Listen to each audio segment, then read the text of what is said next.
The wind moved low through the south side of Boston, brushing past old stone buildings and whispering over a narrow square where snow clung to curbs and iron benches. A single man sat on one of those benches, his posture drawn in, shoulders hunched beneath a wool-gray coat that did nothing to warm the space around him. James Whitmore, 37, had been called many things tech pioneer, youngest CEO on the East Coast, the face of disruption, but tonight he was just a man avoiding his own party. Christmas Eve. Inside the hotel ballroom just 3 blocks away, champagne flutes clinked and photographers circled. His name was still on the banners, still on the donation plaques. But out here, none of that followed him. Here, he could be nobody. Or maybe just a man too tired to pretend that the applause still meant something. He hadn't noticed the footsteps. The snow muffled everything. But suddenly, a voice spoke beside him, small and clear. "Are you hungry?" James turned, startled. A little girl stood just to the right of the bench, no older than 4, with curly blonde hair peeking out from a red knit hat and mittens that didn't quite match. She held a crumpled brown paper bag in one hand like it was treasure. "My mom and I are having dinner," she said. "There's an extra chair." James opened his mouth to say something, anything, but nothing came. The girl tilted her head. "You look like someone who needs dinner." He finally found words. "What's your name?" "Harper," she replied. "And you?" "James." She nodded, like this explained something. Then she extended her mitten-covered hand. "Come on, James. The food's getting cold." And for some reason, James let her take it. They walked in quiet through a stretch of old brick row houses, the kind with crooked mailboxes and tired holiday lights taped to the windows. The snow creaked beneath their steps. Harper held tight to his hand, unfazed by the difference in their heights or the silence between them. Finally, she stopped in front of a building with peeling paint and a single wreath hanging on the rusted doorknob. "That one's ours," she said proudly, pointing to a window on the second floor glowing a gentle yellow. James hesitated. She didn't. When she knocked, the door opened within seconds. A woman mid-30s, slender, with a streak of exhaustion behind, kind eyes stood in the doorway. She wore an oversized sweatshirt and held a dish towel in one hand. Her hair was tied back in a loose braid, strands falling around her face. Her eyes found James. They didn't widen in fear. They didn't narrow in suspicion. They simply searched, then settled. "Harper?" she asked. Harper turned. "This is James. He's having Christmas Eve dinner with us." The woman looked at James again, taking in the coat, the shoes, the quiet hesitation in his stance. She stepped aside without a word. "I'm Claire," she said softly. "Come in." James didn't move right away, but the light behind her wasn't harsh. It spilled onto the porch in soft waves, and somewhere inside, something smelled like roasted vegetables and hope. So he stepped across the threshold and closed the door behind him. The apartment was small, clean, but lived in. Books were stacked beside the window, paper stars taped to a faded wall above the kitchen table. The light came from a single lamp near the stove, the kind that turned shadows soft. A pot on the back burner simmered quietly, letting off the scent of rosemary and something earthy.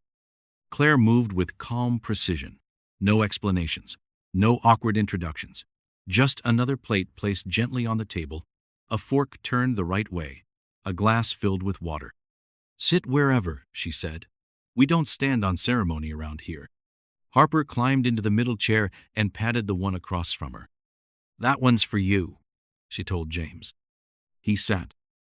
It had been years since he'd eaten in someone's home without a reservation, without linen napkins or background music or strangers who knew how much he was worth. Tonight, he didn't want any of that. Claire ladled stew into bowls, her hands steady even as her eyes occasionally flicked toward him with quiet curiosity. James noticed the small detail shirt sleeves pushed back with a rubber band, the scrape on her knuckle, the way she double-checked Harper's glass like it was habit more than thought. When she finally sat down, she looked at James, not with expectation, but simple acknowledgement. "Merry Christmas," she said. He answered, slower than he meant to, "Merry Christmas." They ate in near silence at first. Harper hummed to herself between bites, kicking her feet beneath the table.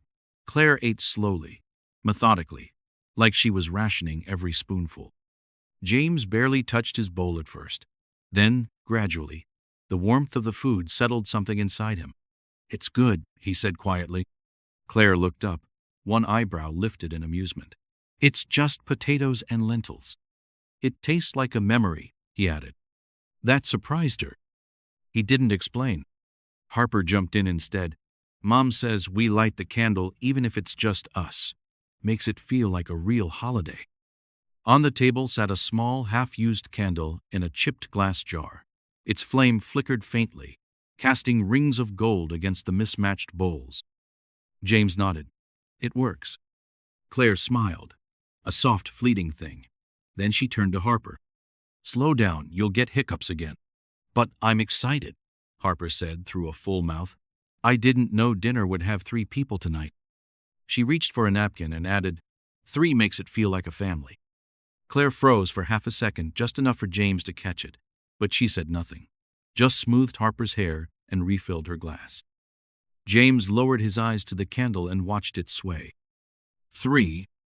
It had been a long time since that number meant anything to him.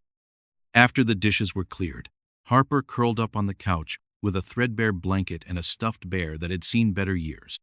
She yawned theatrically and declared, "I'm not tired, but my bear is." Claire laughed under her breath. 10 minutes, she said. "Then it's bedtime." James sat back in his chair. He hadn't moved in a while. He hadn't wanted to. Claire brought over a mug of tea faintly floral, a bit too sweetened, handed it to him without a word. Then she poured her own and leaned on the counter. "I'd ask what brought you out tonight," she said after a while. "But I think I already know." James looked over. Claire met his gaze calmly. Empty chairs show up in different ways. He didn't answer. He didn't need to. The tea warmed his hands. The soft hum of the refrigerator filled the space between them. And in the other room, Harper's voice trailed off into sleep as she mumbled about snowflakes and carrots and a snowman named Philip. Claire moved to the window and looked out at the street below. Quiet, unchanged. "I used to think I'd hate small Decembers like this," she said. "No tree, no gifts, just enough food, just enough light." James waited. "But now I think," she exhaled, "it's not about what's missing, it's about what stays." He watched her for a moment, then said softly, "I don't know what stays in my life anymore." Claire turned around. "Maybe you need to sit still long enough to find out." The next morning, James woke before the sun. For a man used to blackout curtains and rooftop silence, the hum of city sounds outside his apartment felt louder than usual. He made coffee, didn't drink it, looked at his phone, didn't open it. There were messages, of course executives, assistants, an invitation to a private ski retreat in Aspen. None of them felt like anything he wanted. By noon, he was outside Claire's building again. He didn't have a reason, not one he could name. He stood across the street, watching the window with the paper stars. A light was on. Somewhere inside, someone was living. He knocked once, not too loud. Claire opened the door, surprised but not startled. "James," she said. Not a question. "I brought something," he said, holding up a small brown bag. "Nothing fancy, just cinnamon rolls." Claire looked at the bag, then back at him. She hesitated for half a second, then stepped aside. "She's napping," she said, "but I won't say no to cinnamon." They sat across from each other at the kitchen table again, like the night before had quietly set the terms. No one spoke for a few minutes. Claire cut one roll in half and pushed it toward him. "I don't know how to make things last," James said suddenly. Claire looked up. He wasn't looking at her, just at his hands, at the coffee mug in front of him. "In my world, people don't stay," he continued. "They buy, they sell, they move on. I've never stayed anywhere long enough to know how it feels." Claire didn't say anything right away. Then, the light over the stove flickers. James blinked. "What?" "It's been doing that since October. Wiring's old." A pause. "You want to try fixing it?" He stared at her, then gave a small, almost surprised smile. "I think I do." She handed him a step stool, a screwdriver, and a flashlight that barely worked. He climbed up, twisted the bulb, tapped the casing. It wasn't a real fix, but it steadied something. When he climbed down, Claire was watching him. "You didn't have to," she said. "I wanted to," he replied. And that, somehow, made it different. It became a pattern. James came by on Tuesday evenings with leftover bakery items and lopsided jokes, Thursday afternoons with coloring books and string lights, Sunday mornings with takeout and sleepy smiles. Sometimes he helped Harper build pillow forts. Sometimes he stayed late and read aloud while Claire folded laundry. He never asked for anything, but his presence began to feel like a coat hook by the door, quiet, unannounced, necessary. Then one night, as Claire stirred soup and Harper sat at the table drawing a tiger with green fur, the little girl looked up and asked, "James? Yeah? Are you going to stay forever?" The room stilled. Claire paused mid-stir. James blinked. Harper added, matter of fact, "Because you bring the good bread, and Mom laughs when you're here." James opened his mouth, closed it again. Claire turned slowly, a spoon still in hand. Harper looked between them, then shrugged. "It's okay. I just wondered." She went back to coloring. James didn't move. Neither did Claire. But something unspoken filled the air between them, warm and fragile. And for the first time in a very long time, James didn't feel the need to run. It was just after 9:00 p.m. Harper had fallen asleep in the middle of folding paper cranes. Claire had tucked a blanket around her and turned off the overhead light, leaving only the soft amber glow from the lamp above the sink. James was still there, sitting on the couch with a tea he hadn't touched. His jacket was draped over the chair, scarf half unraveled in his lap. He looked tired, not in the way work made you tired, but in the way long silence makes the soul ache. Claire sat down beside him, not close, but not far. "She doesn't ask that kind of question lightly," she said. James nodded once. "I know. She's learned that people don't always mean what they promise." James looked at her. "Do you think I don't?" Claire didn't answer right away. Then, "I think you want to. That's not the same thing." That quiet honesty didn't hurt. It settled into him, the way truth often do, as slow, heavy, right. He leaned forward, elbows on knees. "I don't know what I'm doing here," he whispered, "but it feels like the only thing I've done in years that matters." Claire's voice softened. "Then start there." 2 days later, he didn't show up. Claire didn't panic. Not at first. He hadn't promised. He hadn't said Thursday was his day. But still, around 5:00, she put an extra bowl on the table. Around 6:15, she reheated the stew. At 7:00, she packed it into the fridge and turned the candle off early. That night, Harper asked, "Did he get lost?" Claire smiled gently. "Maybe he just needed a different street tonight." But when Friday came and went in silence, a quiet sadness entered the corners of the apartment. Not grief, just the ache of almost. James, meanwhile, sat in his office high above the city, staring at the dark skyline. There were papers to sign. There was a gala invitation. There were 6 unread messages from his father. But none of it filled the space that the paper star on Claire's wall had carved out in him. He closed his laptop, sat still. Then, without telling anyone, he left. He didn't go home. He went there. Claire opened the door before he could knock. She looked like she had been expecting him, not in the hopeful way, but in the quiet, guarded way people expect to be disappointed. James stood there, wind-burned and hesitant. "I thought maybe I'd ruined it," he said. "You didn't." "I panicked," he added, eyes lowered. "It felt too much like something I could lose." Claire leaned against the frame. "You can't lose what hasn't asked anything of you." He looked up. "But it does ask. Just not with words." Claire didn't deny it. Then, from behind her, Harper called out, "Is that him?" Claire stepped back. "There's soup," she said, "and some crayons that need supervision." James walked in. The light was still the same, the stars still hung on the wall, and his chair, the one Harper always said was his, was still by the window, waiting. He sat down, not because he was asked to, not because he should, because he wanted to. It was March when Harper turned 5.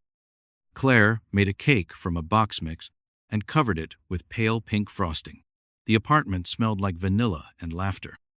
Balloons, mostly deflated by morning, clung to the walls like sleepy guests who had overstayed their welcome.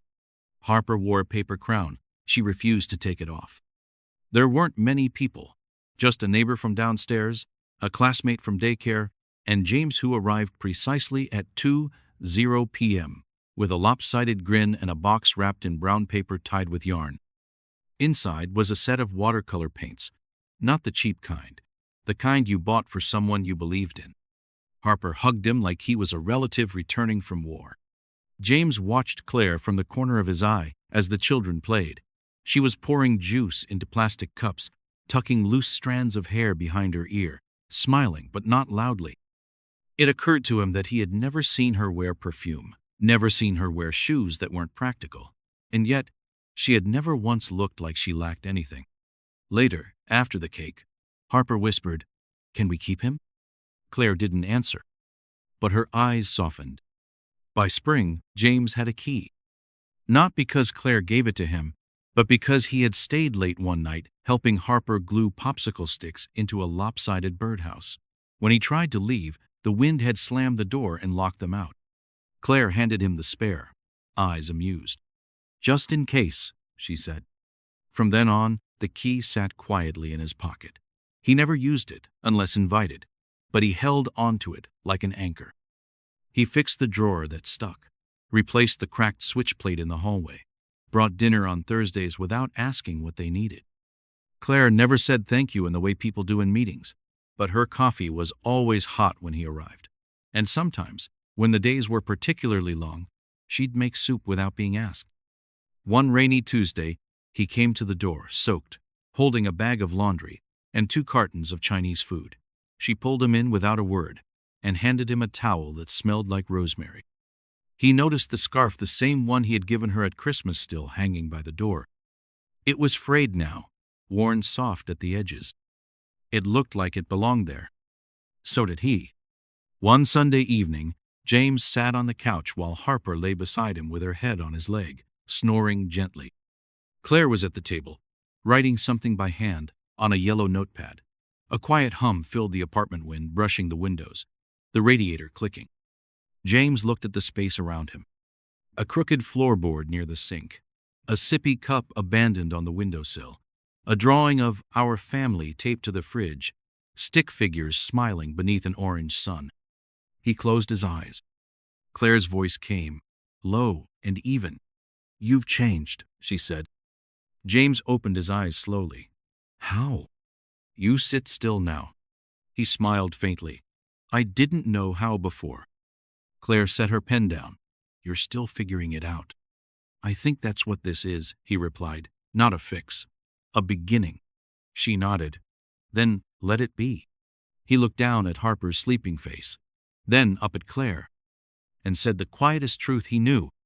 "I don't want to leave this time." It came in an envelope with gold trim. Slid across the desk by his head of operations, the offer was simple: a seat on the board of a global innovation firm based in Zurich. Travel included. A 2-year commitment. Prestige, power, position. The kind of offer James would have accepted without hesitation a year ago. He didn't open it. He just looked at it for a long time. Later that night, he stood outside Claire's building, holding that same envelope in his coat pocket. The lights inside were on. Through the window, he saw Harper dancing in a circle, wearing a cape made of an old sheet. Claire sat on the floor, laughing quietly, her hair falling in waves around her shoulders.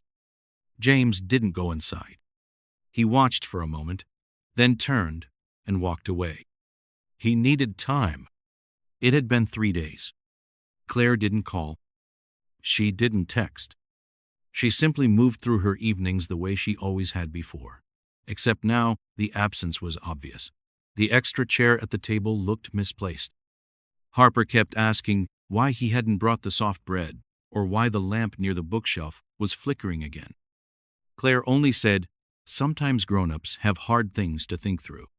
Harper didn't seem satisfied, but she let it go. That night, Claire sat by the window long after Harper fell asleep, knees pulled up to her chest, a blanket wrapped around her shoulders. She didn't cry, but she didn't stop watching the street either. Not hoping, not expecting, just aware that once someone sits at your table long enough, you stop thinking of it as just a table. It becomes a place you wait. It was late, past midnight. A fine mist covered the streetlights. The knock was soft. Claire opened the door, unsurprised to find James there. He looked like he hadn't slept, hair damp from the drizzle, eyes quieter than usual. "I got offered something," he said.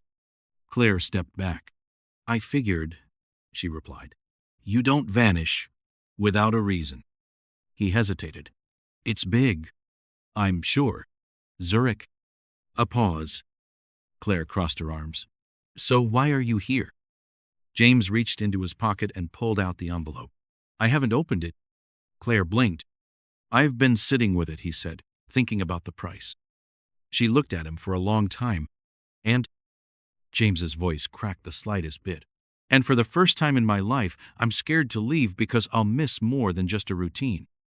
He looked toward the kitchen, the extra chair, the lamp, the crayon drawing still taped to the fridge. "I'll miss home." Claire didn't speak. So James added quietly, "I don't know what this is, but I know it's the first thing I've ever wanted to stay for." Claire stepped closer. Her voice, when it came, was steady. "Then sit down. We saved your seat." Spring turned to summer. The scarf by the door was replaced by a sun hat. Boots gave way to sandals. The paper stars in the window stayed. James still went to work, but he left earlier, got home faster, brought strawberries instead of croissants, showed up with stories instead of news. One evening, Claire sat on the fire escape while James washed dishes. Harper had fallen asleep in a pile of plush animals, a book half open on her chest. Claire looked out over the quiet street and said, without turning, "She asked me what you are to her." James paused at the sink.